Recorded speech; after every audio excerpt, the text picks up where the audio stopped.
What happens when you quit or lower the carbohydrates? In the first 3 to 5 days, you'll lose weight, which is great. A drop of insulin in your blood and you stop burning fat. You can train as hard as you like. If you're eating carbs, you're not going to improve your fat burning. There's no fat burning zone. Professor Tim Noakes is a world-renowned doctor, educator, and endurance athlete. He is reshaping public nutrition and sports science guidelines and will prove why you don't need to eat carbohydrates for optimal health. Carbohydrates are not essential for human metabolism and certainly not for exercise performance. So I got diabetes because I got a long family history. And then although I was running all these miles, I was running to try and maintain my weight. The instant, I reduced the carbs, I lost the weight, and my diabetes is nicely under control now. When you take glucose, you have to understand that if it's more than 5 grams, it's going to overwhelm the blood system and your blood glucose is going to rise. Then you secrete insulin. Ultimately, the insulin stops working properly, and that's when you get insulin resistance. So the moment you get off the carbs, you start to burn fat, your insulin drops, and then all the beneficial effects occur,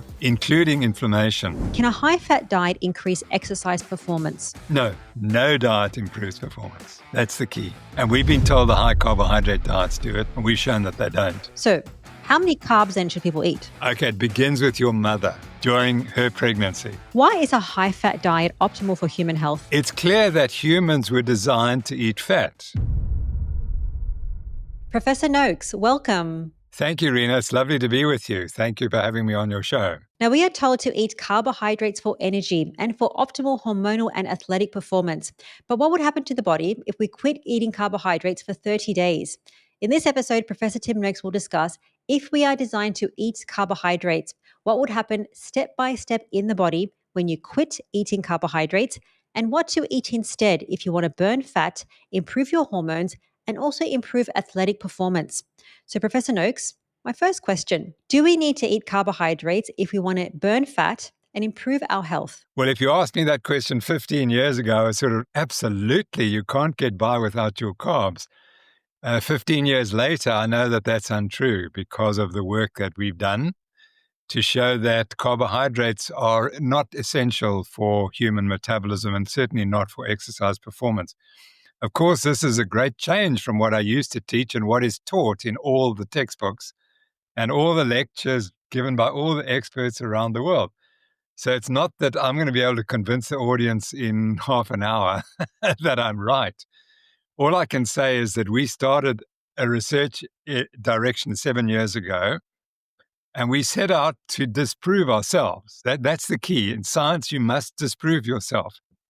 And very few scientists are prepared to do that because it's scientific murder. It's a disaster. It's suicide. If you go against the grain in thinking, your career ends. Fortunately, my career had already ended. I'd retired. I'd been kicked out by my university. I'd been kicked out by my profession. So I had nothing more to lose. And I was approached by an ex-South African living in America. And he said, would you like to do some research with me? And I said, well, let's do something on low-carb diets. So we started simply. We said, let's give these people low-carb diets for 4 to 6 weeks and see if they can run 5 kilometers at the same speed that they ran when they were eating high-carb diets. And guess what? We found they could. So that was the first bit. I mean, we honestly didn't know what the outcome would be. And so many scientists will only do research where they absolutely know what the outcome will be. So we had no clue. So I said, well, let's make it a bit more difficult. Let's have these guys run a mile on the treadmill, and then we'll do 6 times 800 meters repetitions on a separate day. And again, we'll change the diet. And we had no clue what would happen. We assumed that they'd do very poorly, certainly in the interval session, because you run out of carbohydrates very quickly when you're doing interval session.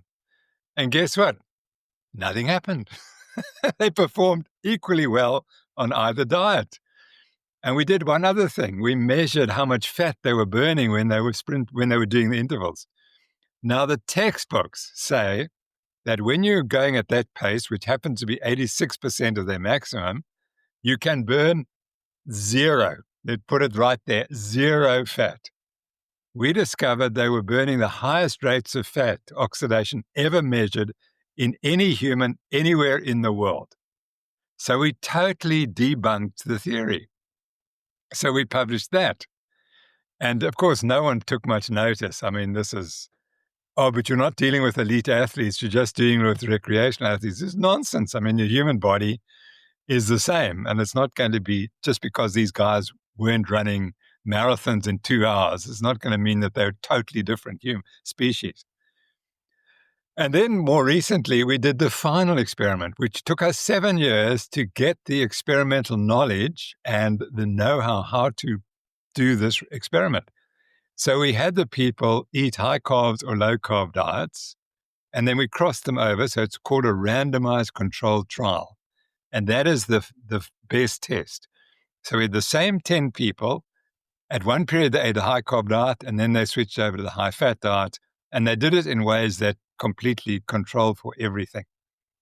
So we did that, and then we gave them nothing to drink, no carbohydrates to drink during an exercise that they did for as long as they possibly could. And guess what? There was no difference between performance. It was exactly the same. Now that proves that what you eat before makes no difference to your performance. How much carbohydrate you have before the exercise makes no difference. But we again broke the rules, because now when you exercise, you're meant to take 120 grams of carbohydrate every hour. That's the latest guidelines. We gave them 10 grams an hour, 1/12 of what the guidelines say. And their performance in both groups went up 20%.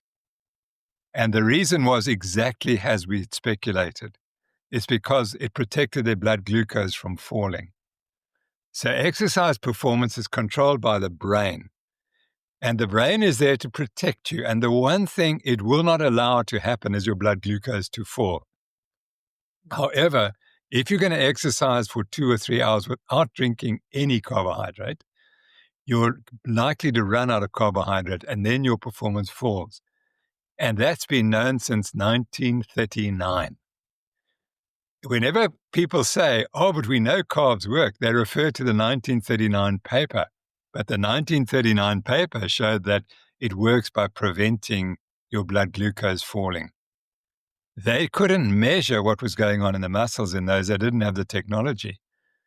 When people developed the technology to measure what was going on in the muscles, they said, oh, see, it's all in the muscles. It's got nothing to do with the bloodstream. And so they took it that way. And why did everyone love that? Because the food industry loved it, because now they could tell you to eat 600 to a kilogram of carbohydrate every day. So if you're cycling the Tour de France, you must eat a kilogram of carbohydrate every day. And if you're running marathons, you must eat 600 grams of carbohydrate every day. And so that was the selling point. And we've disproved that. We've proved that the 600 grams or the kilogram before exercise is immaterial. You need a little bit of carbs during exercise, and that prevents your blood glucose falling, which is the real driver of performance enhancement, is keeping the glucose normal. Interesting. So you've mentioned about athletes and people that are performing exercise with respect to carbohydrates, that they can perform very well with 0 or low carbohydrates, even 10 grams. Let's shift towards the average person, and not just average, the person maybe that's watching, maybe they're not an athlete. My question for you is that, do you think that you need to have carbohydrates if somebody wants to burn fat? Yeah, so I'm going to be sacrilegious here, and I've never said this before because I'm a scientist who believes in religion. So I believe both in creation and in evolution, both of them, because they both make sense. And it's clear that humans were designed to eat fat. And you could say that, well, that we evolved to eat fat, or we designed to eat fat, or we combination. I think it's a combination. But if you go back 4 million years ago, the reason humans became human over the next 3 to 4 million years was because we started eating animals, which were full of fat and full of meat, as you know. And that gave us this huge brain and all the other things, and all the physiological and biomechanical changes that occurred, which allow us to run and exercise, all came because we started eating meat. So our biology is absolutely designed to metabolize fat and use fat as the main fuel. Unfortunately, along came the scientists and they started being gods. And they said, no, God was wrong and we're right. You must eat carbohydrates. And of course, the food industry loved that. And they supported those scientists who said that. So that's why we've moved from God's foods, which are animals, to humans' foods, which are cereals and grains. And we have a choice. We must choose between the two. And I think the evidence is very clear that humans absolutely are designed to burn fat during exercise. And some of the best evidence comes from Louise Burke, who I don't agree with very much, but she did some really good studies on race walkers who are the elite athletes. And she showed within 5 days, these people who are completely addicted to eating carbs, within 5 days, they became massive fat burners, almost as high as the values that we had measured. And it took 5 days. Now, you cannot explain that if you think humans were designed to burn carbohydrates. Because if they were designed to burn carbohydrates, it would take months to adapt to a high-fat diet to burn fat. And the answer is we live in a state, as you know, of high insulin levels because we're always eating carbohydrates.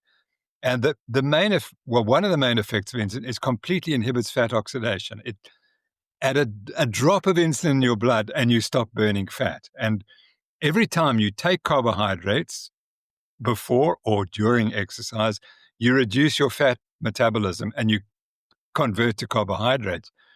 And now what they'll never tell you is you do that for a very specific reason, because the basis for human metabolism is to protect your blood glucose level.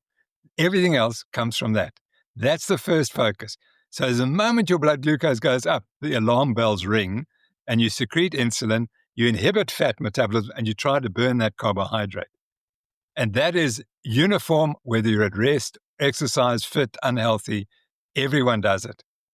So that's the basis. Humans do very poorly when we eat a lot of carbohydrate because we're not designed for it. And what we try to do is to burn it as quickly as possible. And what the scientists did wrong.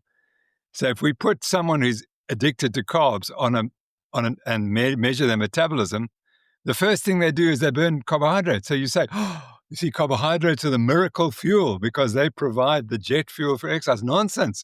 The body's trying to get rid of the carbohydrates, not to burn them, not to use them as a magic fuel. And again, we did the studies in the 1990s and we completely ignored it because I was fixated on this carbs are good. So one of my students, she studied people at rest. And guess what? Most of them burnt a lot of carbohydrates at rest. So now, 20 years later, I said, but why were they burning so much carbohydrate at rest? Because it's the jet fuel. You want to spare it, save it so you can run faster. Nonsense. You're burning it because you've got to get rid of it. And the quicker you get rid of it, the better you can control your blood glucose level. So the reason why carbohydrate is burnt early on in exercise is because you're trying to get rid of it, not because it's a special super fuel. And it's going to take a bit of time before that's accepted as an explanation. Well, I think that the more times that we can discuss why a low-carb, high-fat diet is the human's most optimal diet, whether it's performance or health, that's going to increase the amount of people that understand and actually adopt this type of lifestyle. Moving on to when you lower or quit the carbs, what happens to inflammation or chronic disease like diabetes? Because I know for you, that completely went away. Yeah, so I got diabetes because I got a long family history, and so I carry the bad genes. And then, although I was running all these miles, I was running to try and maintain my weight. And of course, the weight was difficult because I was insulin resistant and I was storing fat on a high carbohydrate diet. That instant, I reduced the carbs, I lost the weight, and my diabetes is nicely under control now. So that's, and now we know that diabetes is entirely reversible if you get it early enough and if you get people off high carbohydrate diets. So that's the evidence. And so again, it just shows that we're just not designed to metabolize carbohydrates. So the moment you get off the carbs, you start to burn fat, your insulin drops, and then all the beneficial effects occur. including inflammation. And as far as I understand it, inflammation is largely driven by fat cells, particularly in the visceral organs and the liver.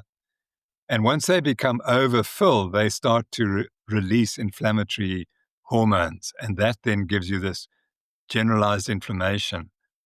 And it's under-recognized. And just another point, that if you're eating a high carbohydrate diet and you're even a touch insulin resistant, you will have an extra kilogram of weight in your viscera, or maybe 2 kilograms. And people, they look at the runners and they say, oh, but they're thin. No, many of them will have visceral fat. And if you're a world-class athlete, 1 kilogram is the difference between winning and coming second or third. And they don't realize it. They just keep pushing the carbs, and the visceral fat is there, but they don't recognize it. And so they're impairing their performance. So you watch the Tour de France cyclists, remember, these guys are eating 700 grams or more of carbs a day. When they get to the bottom of a hill, they throw their bottles away because they think that those 500 grams is going to be a problem. Well, they're carrying 500 grams in their gut and the intestine because that visceral fat. And the only way to get rid of that is to eat a low-carb diet. I believe that when people follow the low-carb diet, they can see the change in themselves in terms of their health. I'm curious to know, because you have done profound changes in your country of South Africa, do you think that you are one of the biggest influencers that have changed the healthcare system and the sports science industry with low-carb, high-fat in your country? Yeah, I wish I could say we had changed it, but the resistance to change is unbelievable in this country. I mean, literally, I was sidelined for promoting this diet. And I went before the Health Professions Council, which is the council that controls what doctors do and say. And they accused me of misinformation, essentially, and bad medical practice by promoting the low-carb diet. And it was as a result of speaking to Parliament, or in Parliament, that happened. And nothing changed. No, individuals have changed, but there's the guidelines are still exactly the same as they always were. So that hasn't happened. I think we're winning on the low carbs and exercise side. That's definitely changing. And I think that more and more athletes are adopting low carbohydrate diets, not just in South Africa, but globally. But they're very scared to talk about it because it gives them an advantage. And they don't want to tell everyone what their advantage is. I'm hoping that with the Make America Healthy Again campaign, and that the world trying to improve the healthcare system, that more people will move to a low-carb diet. But it's important to understand what carbohydrates actually do in the body. And that is before we understand if you lower the carbs or quit the carbs, what happens on a day-by-day, week-by-week, or month-by-month basis. So my question for you is, when somebody eats a carbohydrate, let's just say it's a piece of toast or an orange juice, or even a piece of fruit, where does it go in the body? Excellent. So until we started doing this work, and we got the realization that there are 2 pools of glucose in the body, and no one has ever acknowledged that. And they are totally differently regulated. So if you talk to the average person involved in the exercise sciences or nutrition, they'll say, no, but the carbs, they all just go the same place. They go here, there. They don't. They are directed differently, and you use them quite differently. So let's talk about the small glucose pool. That's the amount of glucose stored in the liver and in the bloodstream. Now, in the bloodstream, there's exactly 5 grams. 5 grams, which is 1 teaspoon. 1 teaspoon of glucose in the bloodstream. So you've got 5 liters of blood. It contains 5 grams of glucose. Now, when you take your orange, I think you mentioned orange juice, probably that's got maybe 20, 30 grams. So now imagine you've got 30 grams coming into the intestine and being absorbed very rapidly into the bloodstream. But the bloodstream's only got room for 5 grams. So now it says there's a crisis. We've got to get rid of the 20 extra grams. And what it does, it immediately drops it into the liver. So the liver takes it up.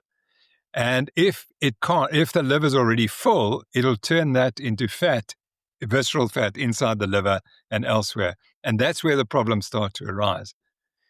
Once you start packing on the visceral fat and converting the ingested carbohydrates to fat, that's when you get insulin resistance, type 2 diabetes, etc. So that's the first thing that happens.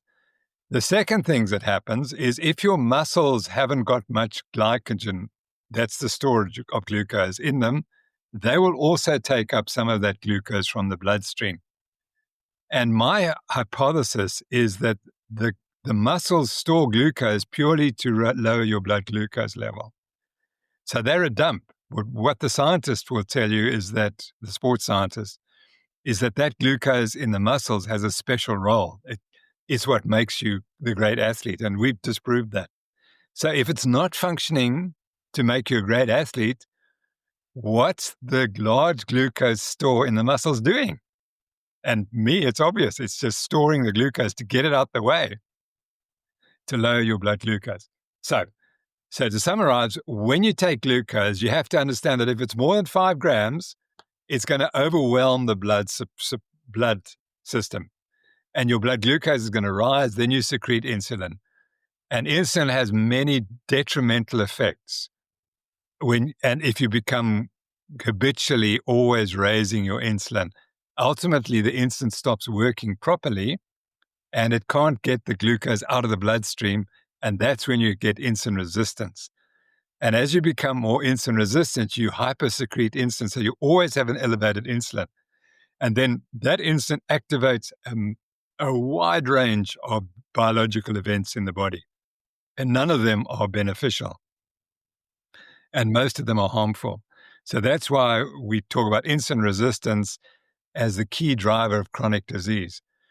Now, the thing about insulin resistance is once you have it, like I do, you've got to keep your insulin very, very low, almost between 2 and 4 units. Now, if you go out and measure values in the living population, the values are normally 15 to 30.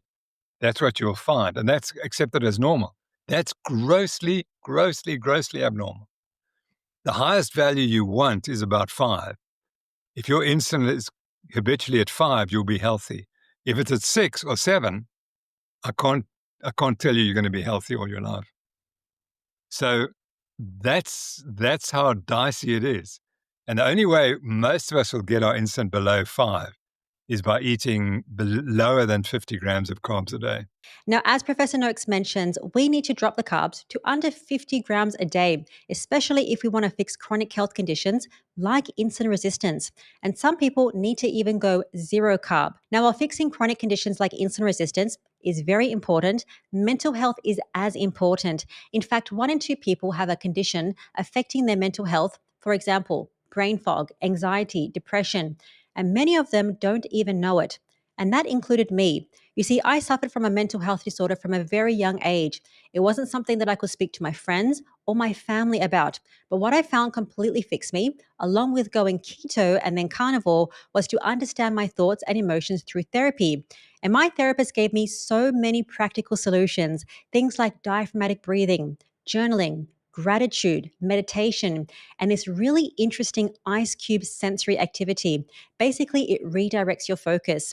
This has helped me so much, and that is why I have BetterHelp as a sponsor of today's episode. And you don't have to have a mental health disorder to benefit from therapy. You see, BetterHelp is on a mission to help you achieve your health goals, whether it's dealing with emotional stress, anxiety, or even sticking to a goal that you've set for this year. And it's really easy to get started. Simply fill out a questionnaire and you'll be matched with a therapist in as little as a couple of days. One of the best things about BetterHelp is that if the first therapist doesn't feel quite right, you can easily switch to another one until you find someone you truly connect with.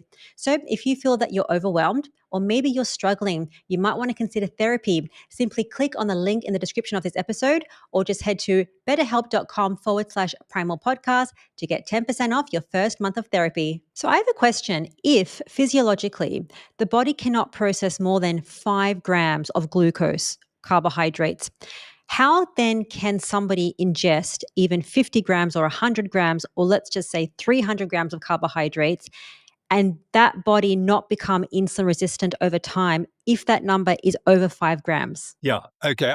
5 grams is low, but because let's say, but the question you asked, 100 grams or 50 grams, because remember, most people eating a high carbohydrate diet If they're athletic, will be 500, 600 grams. If they're non-athletic, it will be 300 grams. So the body has to cope with at least 300 grams. And not at all the time, but not at one dose, but repeatedly during the day. What happens, in my opinion, is that as soon as you take in more than your 5 grams, then you're going to spike insulin, and then you're going to dump the glucose in your muscles. But if the muscles are already full because you're not exercising, then they're going to convert that glucose largely to fat and store it as fat. And then that puts you on the path to insulin resistance. So I think that those are the main points, that if you're extremely insulin sensitive, you can probably get away with it for a period, but I don't think it lasts forever.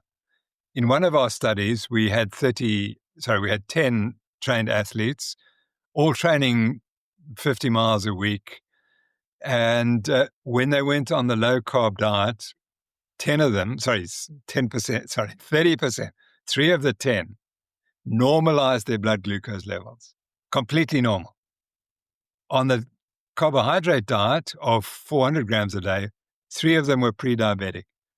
That's 3 out of 10 athletes, not obese, healthy, everything, and they weren't obese, but they were pre-diabetic. And if you go and look at the marathon in Dubai or wherever, and I don't know, I've not watched the Dubai marathon, but I've watched many marathons in Europe and South Africa and Australia, and the majority of runners are carrying a lot of visceral fat. So they are insulin resistant and they're going to be pre-diabetic. And then they're encouraged to take more carbohydrate. So the running is not going to help. It doesn't really get rid of the carbohydrates because you eat the carbs, your insulin's going to be high for a period, and it's just going to promote insulin resistance, as it did in my case. I want to talk about exercise performance along with a high-fat, low-carb diet, because you mentioned that the glucose gets stored in the muscle, and unless you exercise, that's the way to release the glucose in the muscle. But first, I want to talk about what happens when you quit or lower the carbohydrates stage by stage so that people can get really motivated to give it a go. Can you tell me what happens when you quit or lower carbohydrates in the first 3 to 5 days? In the first 3 to 5 days, you'll lose weight, which is great. So that's one of the best things about the low-carb diet is get out to a weight scale and you'll be amazed. In the first day or two, it's largely water. But thereafter, you can get down to, we see 1 kilogram a week easily, weight loss. I've seen one person lose 70 kilograms in 28 weeks. It was 80 kilograms. 80 kilograms in 28 weeks. So that's the best that I've ever seen, but that's absolutely astonishing. So you start to lose weight and you start to feel better. And of course, if you're concerned about your weight, that motivates you. But you get your insulin down and your blood glucose normalizes or starts to normalize. And I did very well on the diet because I must have been diabetic or pre-diabetic. And the moment I went on the diet, my glucose normalized and I started to feel better. So that's the thing. And then your ketones start to rise and they make you feel a lot healthier as well. So the key is you switch off carbohydrate metabolism. You empty your carbohydrate stores and you don't fill them up again. So then you can take the little bit of carbohydrate that you're eating, won't disturb your glucose metabolism, won't cause hyperinsulinemia. And so you keep on losing weight until you reach a stable point, which is what your body wants you to be at. The guy who I told you lost 80 kilograms in 28 weeks, his weight went like this, and then it just stopped. His weight loss just stopped 1 week, and he's stayed the same since then. That's interesting. Many people have that issue where they go either keto or carnivore, and they say, I was losing so much weight, and then it just plateaued. Is there a reason why it's plateauing, and can they do anything about it? Yeah, you can. You can probably eat more protein and less carb fat. I think basically the diet works because it's a satiating diet, and that's the key. The reason why we get fat is we overeat carbs and they stimulate appetite, and you're always hungry, as you know, and anyone who's done the diet knows. But that's the key. The key to weight control is to control the carbohydrate and sugar addictions. That's it. It's as simple as that. What causes obesity? Sugar addiction. No one tells you that because I don't know why, but you're not allowed to say that. But that's what's causing obesity. And as soon as you get the sugar out and the carbs, and you replace them with healthy fats and healthy proteins, your satiety goes shooting up and you don't eat as many calories. It's not rocket science, but we don't get told that. We see all this research being done on diabetes and weight and obesity, and the only ones who are really at the front are the ones who are talking about sugar addiction. And because that's a speciality outside of dietetics, it doesn't get promoted, or outside of medicine as well. I mean, medical doctors never hear the word sugar addiction. They never get a lecture from an expert in sugar addiction. Well, I'm sure that many people watching, if they've lowered the carbs or they even think about it, they probably have dealt with some sort of sugar addiction, as have I, as have a lot of my team that actually I work with, and they have adopted low-carb, keto, even some carnivore, and have had incredible results. Moving on to what happens after 30 days of doing low-carb or quitting carbohydrates. Yeah, but then if you're studying exercise performance, it normalizes again. So that would be one of the benefits. But, this is not an end. You just keep getting better. I think you would continue to lose weight. You continue to adapt and feel better. But by that time, your metabolism probably isn't changing all that much. The metabolic changes occur very quickly, but the mental adaptations probably take a little bit longer. And the benefits just continue from there, and particularly the weight loss and the losing the fat and losing the inflammation.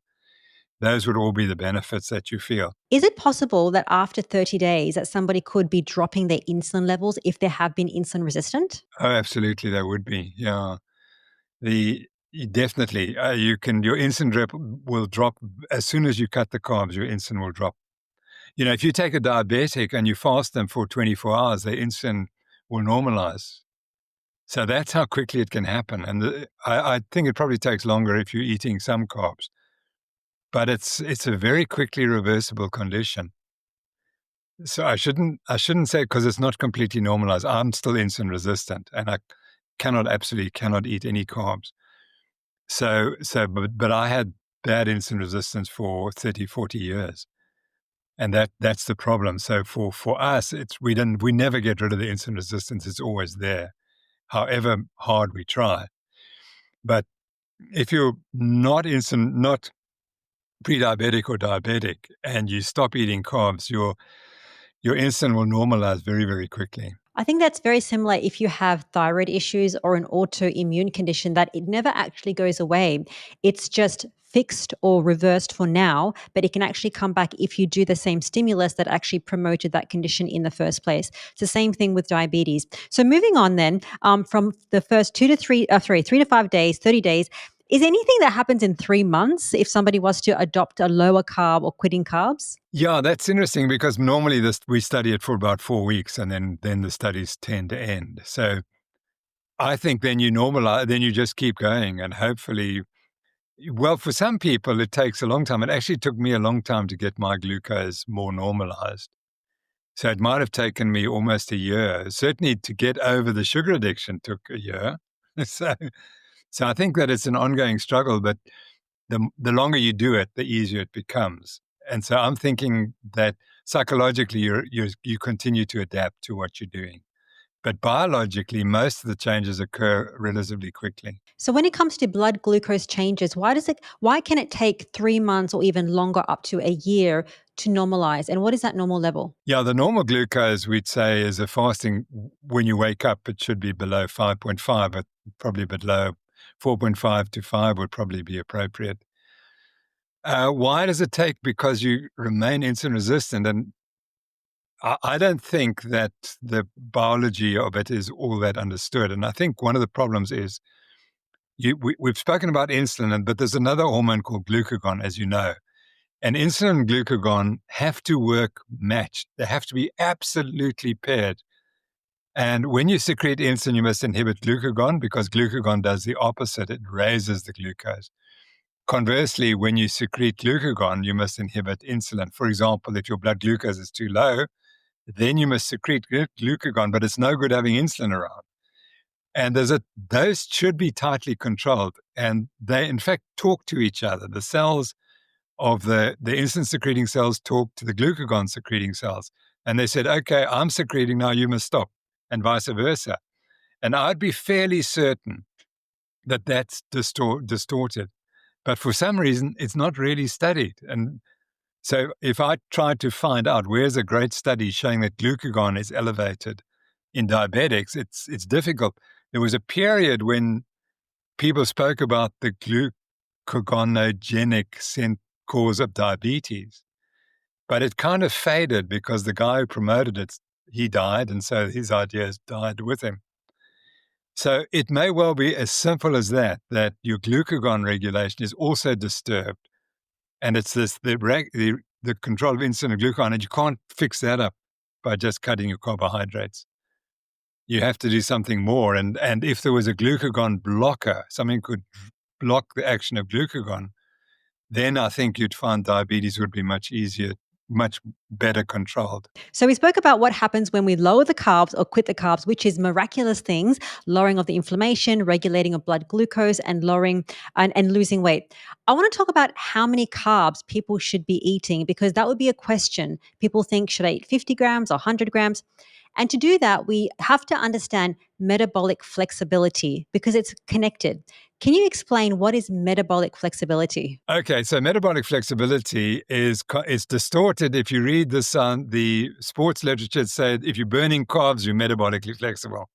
That's nonsense because you're inhibiting fats. And fats is the real fuel because it's got so much more energy and we carry it in our bodies. We don't have to eat it all the time. Once you go out and run, you can burn fat and it can do very well, and you don't have to carry stuff with you, etc. So metabolic flexibility in my way is burning fat, being able to burn fat, and that you get because you lower your insulin. So that's how I would describe it. And sorry, there was a first part to your question or your point. So the first part was to understand how many carbs we should eat because it's based on metabolic flexibility. So how many carbs then should people eat? Okay, it begins with your mother during her pregnancy. That's when it begins. Because if she's a high carb eater, your metabolism will be damaged and it'll be more carbohydrate dependent from the day you're born. And then what do you get? You get raised on these purees, which are just sugar and carbs and complete rubbish. Whereas in the past, we were raised on animal produce when there weren't these processed foods. I fortunately grew up in Zimbabwe before ultra-processed foods arrived, and we just got the food from the farms, and my mother was a great one for meat. So she raised me on meat, and I was very fortunate for that reason. So that's when it starts. So if your mother ate carbohydrates and you were raised on a high carbohydrate baby foods, you're going to be more carbohydrate dependent and more insulin resistant from the word go. And you need to get down to 50 grams of carbs as soon as you possibly can. It's another interesting thing that I just went back to my old school for a bit and I looked at the kids, and the kids' faces are different than our faces were. I don't have a perfect face because I must have had some carbs. But if you look at the Native American Indians, they had these beautiful faces, big, round faces, absolutely monumental faces. And that was from eating buffaloes, just living on buffalo. And the faces become more distorted and smaller with time. And that's the marker that where children are being raised on cereals and grains, not on meat. And it's becoming more and more obvious with time. So the best advice you can get is to tell families to start eating real foods, animal foods, from as young an age as possible. And then we won't have to have this discussion. Because what you're asking me is for people who are already sick, like myself. And we're the ones who then have to worry about how much carbohydrate we're eating. So I would say that for most people, if you were to eat 150 grams from the day you were born, and well, not less, obviously, with the day you're born, but if you were to build up to 150 grams carbs a day, that'd be fine. You'd probably live your life without any major problems. It's going up to 500 or 400 or 500 and keeping that for 30 years. That's the problem. So then if somebody has done that, either they've had a mother that has eaten carbohydrates or a high carb meal, or they've grown up with higher carbohydrates, maybe 400 to 500 grams of carbs or even 300, then do they have to be at 50 grams of carbs? And when do you have to consider dropping it down to 10 or 0 grams of carbs? Yeah, once you become diabetic, you have to go as low as possible. That's it. Well, sorry, let me rephrase that. I think you can judge from your glycated hemoglobin value, the HbA1c, which tells you what your average glucose is. Once it goes above 5.5, you will develop diabetes. If you start at 4.5, you get to 5.5, your trajectory is diabetes. And we normally say 5.5 is fine. It's not. That's pre-diabetic, and you want to start acting then. What happens to most of us, like we get over 6s and over 6.5, and then we're diagnosed, and then we've got to go down to 25 or 50 grams. But I would guess if you caught it at 5.7, you could probably get away with 150 grams of carbohydrate, and you could again normalize. So I think that would be the better advice, is have your HbA1c measured and see what it is, and your insulin as well, your fasting insulin. And if that's elevated and your HbA1c is above 5.5, then you've got to start restricting. And I think it's for people to decide what they can cope with, knowing that less is better. And if you can get down to 50 or 25 grams, that's going to give you the best result in the long term. Absolutely. So if the level is 5.5 or higher makes you pre-diabetic and then diabetic, then if it's 5.4 or less, does that mean that you're a non-diabetic and normal? And what is the threshold that you want it to be considered optimal and healthy? Yeah, now you're pushing me because the textbooks would say anything below 5.5 is normal, but of course it depends on age. If you're 5.5 and you're 90 years old, then of course that's great. But if you're 5.5 and you're 20, then that's not great. So I think there's an age factor there. And if you're eating carbs, your HbA1c is likely to rise continually. So that you have to understand that. And therefore you must decide at what age are you going to have to cut back. And once you go over 5.5, now you must start reducing. Okay, well, I am 4.8 and I'm 41 years old and I follow a 0 carb diet. So that's pretty good. That's perfect. Yeah. I don't think you're going to have any trouble in your life. You'll be fine. Yes. Well, okay, let's move on to what to eat instead if we've lowered the carbs, because obviously we have to eat something else.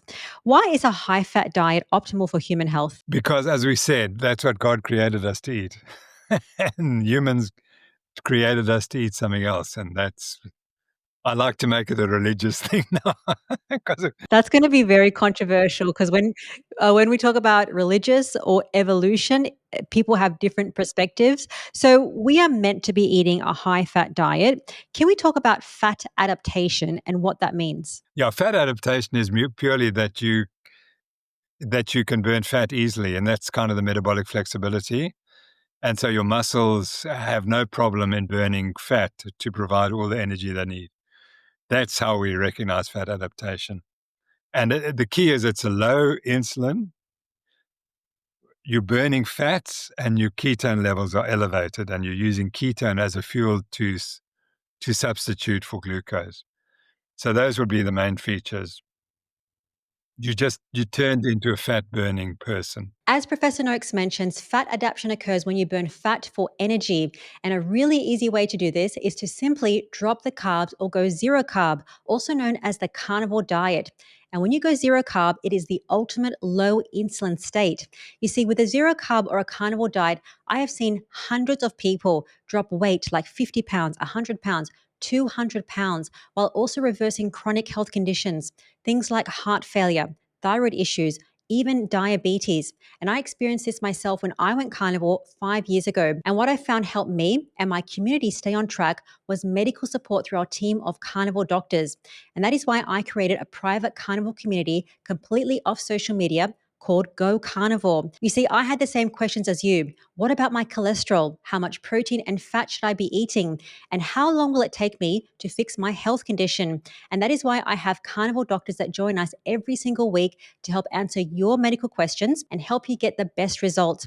One of the best things about our community is our monthly challenges, like our dairy-free challenge, our high-fat challenge. And this is very exciting for our members and it helps them get better results. So if you would like to try Carnivore with medical support, simply go to gocarnivore.com and try your free 14-day challenge plus your free carnivore assessment. So when you want to get fat adapted, is there a certain percentage of fat that you need to eat versus protein to become fat adapted? No, it's all carbs. You have to get the carbs down. That's the key. Yeah. So it's not the fat that you're eating, it's what you're replacing by eating fat that allows you to become fat adapted. So it's the carbs and the insulin prevent you from becoming fat adapted. And the instant you get your fasting insulin below 5, you start burning more fat. Okay. And then when it comes to being fat adapted, and then you said that we need to get our ketone numbers higher. So you need to be in ketosis. Now, is there a number that we need to achieve to be in ketosis? Yeah, that's a good question, because what happens is you become quite ketotic when you adapt this diet. And then you adapt and you start to burn the ketones, so your blood ketone levels drop. And so people get very frustrated. They say, I'm eating this low-carb diet and my ketones are only 0.2 or 0.3. And they used to be 0.6. And that was because you weren't using them. Now you're using them as a fuel and that brings them down. So if you're keto adapted, you could have a ketones of 0.2, 0.3. It's not evidence that it's going to be 1 or 2. That you could get to values of 1 to 2 if you go and do a lot of exercise and don't eat, and so you fast, and then you can get ketone levels of 2 or 3. But just living normally on a low-carb diet, your ketones will generally be 0.2, 0.3, or somewhere about there. So but that doesn't mean you're not fat adapted. You are fat adapted. It's just that the ketones aren't as high as they were when you started. So we can't look at single numbers and think they'll tell us exactly what's happening. So if somebody is just starting this lifestyle, because I hear that a lot, they say that they're testing their ketones and they used to be high and now I'm measuring low ketones. So they think they're not burning fat. So then how do you know if you're fat adapted and in ketosis if that number is reading low? Okay, well, you would know because you aren't eating carbs. And that will tell you that you're in ketosis. Or sorry, that you're fat adapted. Yeah, so you have to burn something. If you're not eating carbs, you have to be burning something else. So it'll be fat. So you're looking for confirmation of something that doesn't need to be confirmed. If you're eating few carbs, you're not burning carbs. You're burning fat. So and you can't fake that one. So if you know that you're eating 400 grams of carbs, you're not going to be in ketosis.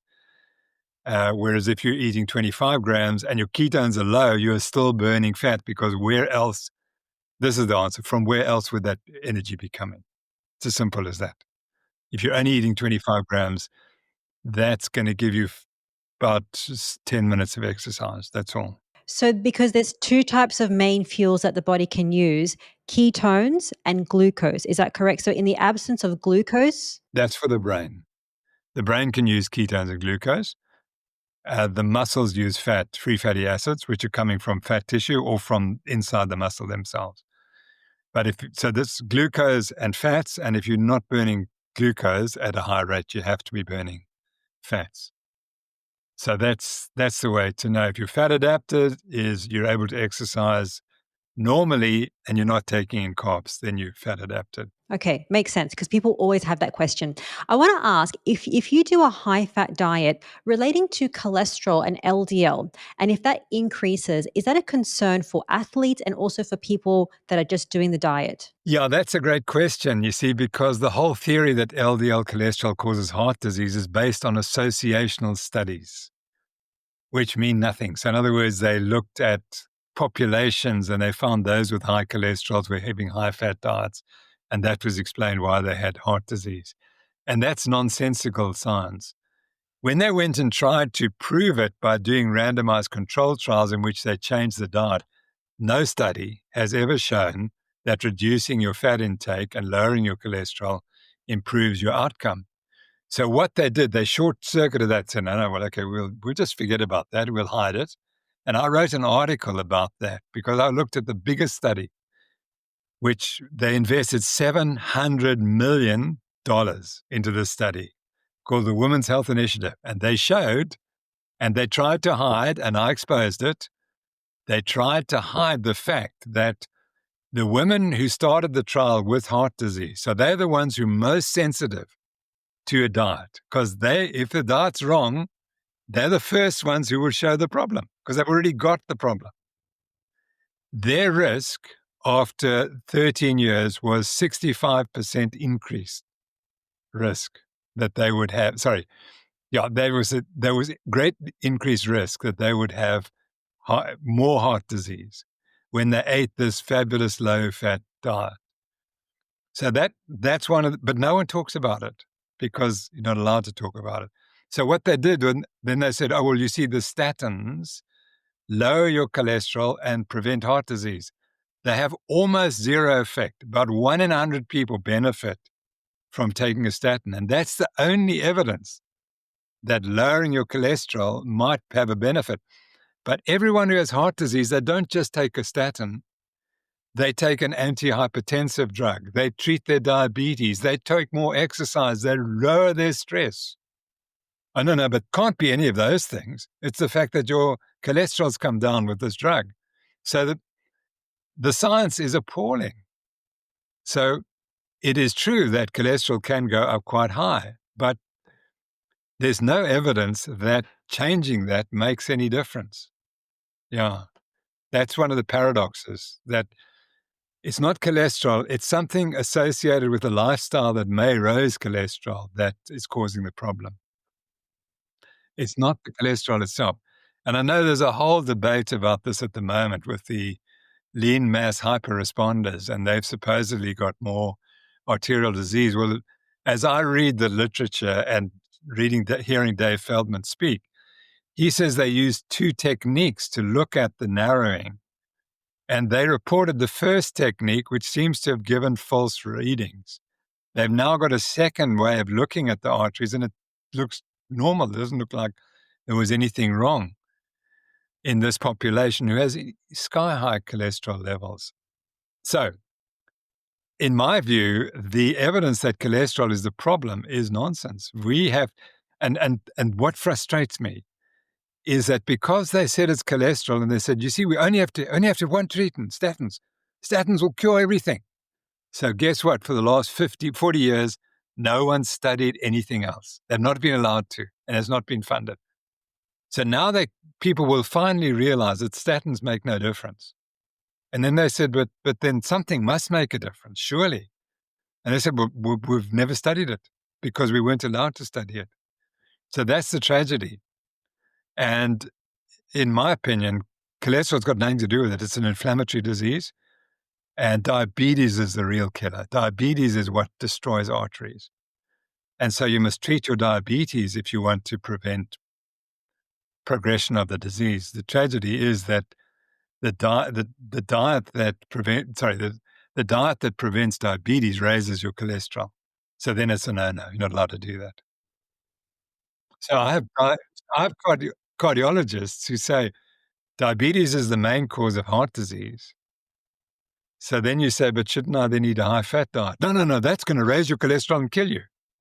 Well, hold on, what's the truth here? And they can't see it. They can't see it when you say that to them. It's interesting that when somebody takes a statin, that only increases your lifespan by 4 days if you take it for 5 years. So even when you say that, and people understand that if you take a statin, the benefit, the risk versus benefit is really not there. And doctors, I think they're coming around to maybe understand that, but there's still a lot of people or doctors that don't understand that. So cholesterol is not a problem.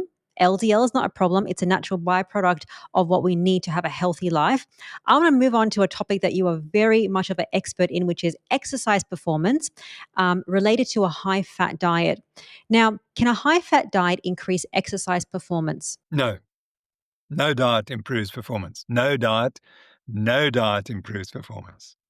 That's the key. And we've been told the high carbohydrate diets do it, and we've shown that they don't. Only thing that matters is taking about 10 grams of carbohydrate during exercise if it's prolonged. That's the only thing that nutritional change. I don't want to talk about creatine and all sorts of other things, but the macronutrients, fat and carbohydrate, the only one that makes a difference is 10 grams per hour during exercise. That makes a difference. The rest, what you eat before, makes no difference. Yeah. So the idea that, see, what's happened is we've got this idea that, if I run poorly, it's because I didn't carbo load, but there's no evidence for that. One of the really interesting things is if you look at human performance and animal performance over prolonged exercise, it falls like this, just like that. It's got a lovely logarithmic function. And the question is, how can that happen? What single biological process can cause that? And no one knows. But they say, but it's because when you're down here, it's because you're burning fat, and fat doesn't provide as much fuel as when you're up here at that intensity of exercise. And that doesn't make sense. So if I slow down, how come is it I'm just not burning quite enough carbohydrate? I'm burning just a little bit too much fat. How does that explain this curve? And the answer is that curve it's the brain. It's a pacing strategy that humans have. And we're all built with that pacing strategy, as are all horses. And when we train a bit, we get slightly better. And if we don't train, we get slightly worse. But the elite athletes are right at the top curve. They're born with that, and they train and they improve it. But the rest of us, we can never quite make up for that. But it's a pacing strategy built into your brain. How did it get there? I have no idea. And then we say, but you see, it's because you're running out of glycogen and you're burning fat, or you're becoming dehydrated. And please, how do those things produce this perfect curve? I want to ask about endurance performance, but before that, I want to ask about just typical exercise. Somebody that goes to do a resistance training workout for 45 minutes, or even they want to do a cardio workout. Is there such a thing as a fat burning zone? No, it's all determined by what you start with. If you have a lot of glycogen in your muscles, you're not going to be burning fat. And if you go and do the same exercise, having fasted and eating no carbs for 3 days, you'll burn fat 100%. There's no fat burning zone. It's purely determined by your carbohydrate intake. And so the fat burning zone is described for carbohydrate addicted athletes.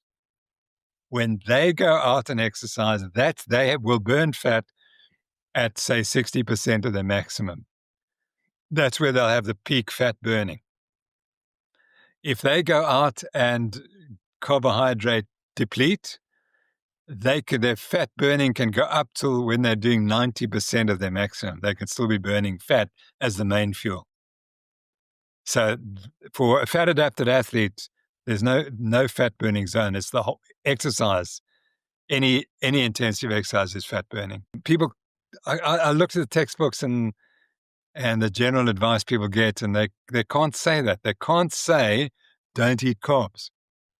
And so then they say, to get your fat burning, you've got to train harder. You can train as hard as you like. If you're eating carbs, you're not going to improve your fat burning. So that's why if you lower the carbohydrates, your body is releasing fat and increases fat oxidation even during exercise because it's depleting the glycogen in the muscle. That's right. And it's all based on... So I'll explain to you now why it is. And again, this is because, no one thought about this, but glycogen determines its own use, which is an astonishing realization. When you start with lots of glycogen, your insulin is high, and the insulin switches off fat metabolism and fat release from the fat cells. So when the blood comes to the muscle, it doesn't see any fat in it. So it says, you better burn glycogen. When you start with low glycogen, the insulin is low. There's lots of fat coming to the muscle. The muscle says, gosh, there's a lot of fat here. I'll burn the fat and spare the glycogen. And we did those studies in 1994. And I never realized how important they were. So we had people who were carbohydrate depleted, and then we infused insulin and we infused glucose, and we couldn't get the muscle to burn more glucose. It said, no, I'm not going to burn it because there's plenty of fat available. So why should I burn carbohydrate? So the muscle sets its own carbohydrate use dependent on how much you start with. And again, it's that once you get below 5 to 10 grams, the muscle says, I don't want to burn carbohydrate. I'm going to burn fat. And so the muscle determines the fat oxidation, nothing else. Okay, so moving on to one other question. If a person is doing resistance exercise versus just cardio and running, based on the muscle deciding how to use the glycogen, is that better to do resistance training where you're actively using more muscle as opposed to just running on a treadmill or running outside? No, I think that they achieve different things. And so, I think resistance training is really important. It's very important to keep your muscle mass and keep your muscle strength. That's terribly important. And as runners, we underestimate its value. So I think that's important, and that any activity you're doing, you should be doing your aerobic exercise, but you should also be doing resistance training. And for those people who are doing lots of resistance training, do they need to do cardiovascular? I'm not sure, because they do a lot of cardiovascular work when you're doing resistance training as well. So, I do CrossFit quite a lot, and there's enormous aerobic work in CrossFit. For longer endurance athletes or marathon runners, when it comes to a high-fat diet, what is the mechanism that they can keep on running because they are fat adapted, and do they get their energy from their own fat stores? Yeah. So what stops you eventually if you didn't take anything during exercise, and you started carb adapted or fat adapted, doesn't matter. You're going to run out of blood glucose, and that's going to cause the brain to say, I can't go any further, because if we drop the blood glucose further, you're going to get brain damage, and the brain's not stupid. It says, okay, we're going to quit right now. So that's the reality. That's what really stops you. It's not running out of carbohydrate in the muscle. That's not the factor. And ultimately, the brain is sensitive to a whole lot of feedback. And only one of them is metabolic, and that's glucose, blood glucose. There may well be feedback from muscle glycogen, but it doesn't seem to be that's what's going to stop you. So, when runners hit the wall, and if they're not hypoglycemic, in other words, the blood glucose is not low, there's something else going on. And I ran 70 marathons, so I know the wall very well. But there's something else happening, and it's all this other information from muscles that are inflamed, or they're tired, or they're hot, or something. That's what stops you. But what the industry has been so clever at is saying, it's you ran out of glycogen in your muscles, so you didn't take enough glycogen before. So when they interview the athletes, then, I didn't eat properly before the race. Nonsense. You didn't train properly. That's the problem. You didn't adapt the whole body to what you're trying to achieve. And it's feedback from all these different parts that determine your performance. Interesting. Okay, moving on to the last question for you. Types of carbohydrates that people should be eating if they want to get to below 50 or below 25 grams of carbs. What types of carbs should they be eating? Doesn't matter. Because I know what no, it doesn't matter, because what people will tell you, you must eat low glycemic carbohydrates, etc. So I at that level of you stimulating insulin low enough, it doesn't matter what type of carbohydrate you eat, if it's rapidly assimilated or slowly assimilated. I think you should probably eat leafy vegetables. That's probably the best carbohydrate to eat. And the worst are the storage potatoes and bananas and things like that. Leafy vegetables are probably, and there may be one or two fruits that are okay, but they are so full of carbohydrates, you very quickly go over your 50 grams. So I think leafy vegetables would probably be the answer for you. So when it comes to your diet right now, because you're saying that you were a diabetic and you always have this level of insulin resistance that you have to manage, what do you eat now? I just eat meat, fish, dairy, cheese, etc. Quite a lot of cheese, nuts, and very occasionally fruit, and that'll be berries. Blueberries, yeah, that's the one. And yogurt. But that's it. And you can see there's no cereals and grains there. There's no sugar. There's no ultra-processed food. It's all real foods. So that it's quite simple. Yeah, eggs. I didn't mention eggs. Eggs, of course, are critical, but it's the things I don't eat that's what's important. It's not so much what you eat. As you know, it's what you don't eat that's what's really important. And where do you get your fats from? So do you add extra fat to your diet, or is it fat coming from your eggs and your meat and your dairy? Yeah, no, I just tend to eat those. I do take EPA, sorry, fish oils, because that's one of the issues that I haven't got right yet, is balancing the omega-6 and the omega-3 ratios. Because I think that it's very difficult to get omega-3s at the right concentrations unless you're eating fish all the time. So that's, the oil I supplement is omega-3s. And then so part of you having a big impact in your country, South Africa, although you have had a big impact, although there are like conflicting interests as well, but you established the Noakes Foundation. How is that helping South Africa change their healthcare system? Yeah, well, we just try to promote the idea that low-carb diets are healthy and that diabetes is a reversible and preventable condition. So that's our focus. And I mean, we're a tiny organization with a handful of people, so we can't change national guidelines, but at least we can help people see that there is another truth. So we run our website and we run the Nutrition Network, which actively teaches all the things that we believe in. So it's, unfortunately, industry controls what happens, and we're tiny by comparison. All of us are just tiny little mosquitoes trying to change things. but it all helps. And eventually, when we wrote the book, The Real Meal Revolution, we said it's one person, one meal at a time. And that hasn't changed. It's now one doctor at a time. And you change the doctor, they will start changing their patients. And so it slowly works through the community. But we're just a community-based program trying to get the truth out. And so we just talk about the truth, and that ultimately is what's important. Absolutely. I'm going to leave the link for the Noakes Foundation in the description of this episode. So if people want to support you and support your work, they can do so. Professor Tim Noakes, thank you so much for your time. If people want to find you more, where can they find you? Yeah, I think through the Noakes Foundation on the website that they'll be able to contact there. I'm quite active on Twitter. I have two accounts. One is for more athletic, and that's at Law of Running 1. That focused, but then what happened was I got cut off Twitter.